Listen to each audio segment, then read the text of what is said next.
বন্ধুরা, আশা করি তোমরা সবাই ভালো আছো। আমার রান্নাঘর থেকে আমি আজকে একটা রান্না নিয়ে এসেছি। দেখো, বেগুনের তরকারি করব। এটার নাম হলো বেগুন সুন্দরী। এটা আমাদের মায়াপুরে খুব বিখ্যাত। এটা খুব লম্বা লম্বা বেগুন, মানে খুবই বড়, যার জন্য আমাকে কেটে নিতে হয়েছে। এটাতে আমি নুন হলুদ মাখিয়ে রেখেছি, কড়াইতে তেল বসিয়ে দিয়েছি। এবার আমি বেগুনগুলো ভেজে নেব সব একে একে।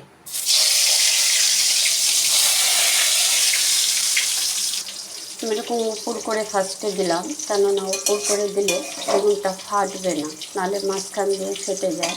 এই জন্যই উপর করে, আগে উপর করে ভেজে তারপর আমি মশলাটা করে নেব। আমি 1 চামচি হলুদ গুঁড়ো দিলাম, 1 চামচি 1.5 চামচি জিরে গুঁড়ো দিলাম, আর 1 চামচি শুকনো লঙ্কা গুঁড়ো দিলাম ভর্তি ভর্তি।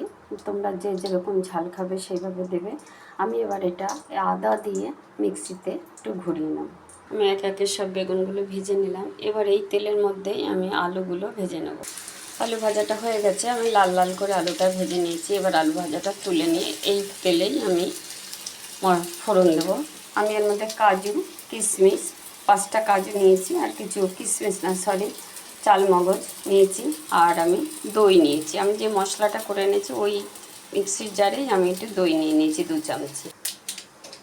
আমি ফোড়ন দিয়ে দিয়েছি জিরে আর তেজপাতা, সাদা জিরে দিয়েছি অল্প 1/2 চামচি মতন। এবার এর মধ্যে আমি যে মশলাটা বেটে নিয়ে এসেছি এই মশলাটা দিয়ে দেবো। মশলাটা দিয়ে দেবো, এবার ভালো করে কষিয়ে নেব। মশলাটা সুন্দর করে কষানো হয়ে গেছে। এবার আমি দই আর কাজু বাদাম বাটাটা দিয়ে দিলাম, আর চালমগজ বাটাটা। এবার গ্যাসটাকে কমিয়ে দিয়ে কষাতে হবে, নাহলে দইটা কেটে যাওয়ার ভয় আছে।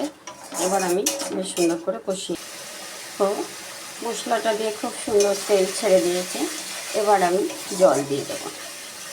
আমি স্বাদ অনুযায়ী নুন আর একটু চিনি দিয়ে দিলাম। এবার জল দিয়ে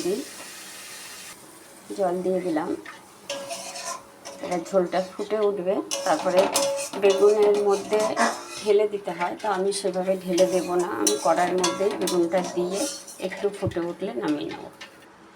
আলুগুলো দিয়ে দিয়েছি, এবার আমি বেগুনগুলো দিয়ে দিলাম।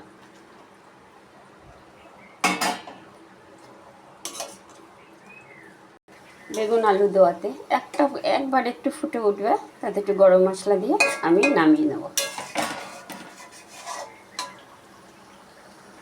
গরম মশলাটা দিয়ে দিয়েছি, এবার একটু ফুটে উঠেছে, আমি নামিয়ে নিলাম। ঢেলে নিচ্ছি। আমার বেগুন সুন্দরী হয়ে গেছে, আমি নামিয়ে নিয়েছি। তোমাদের কেমন লাগলো কমেন্ট করো। ভালো লাগলে আমার চ্যানেলটাকে সাবস্ক্রাইব করো, লাইক করো, শেয়ার করো। আজকে রাখছি, আবার কালকে আসবো অন্য রান্না নিয়ে।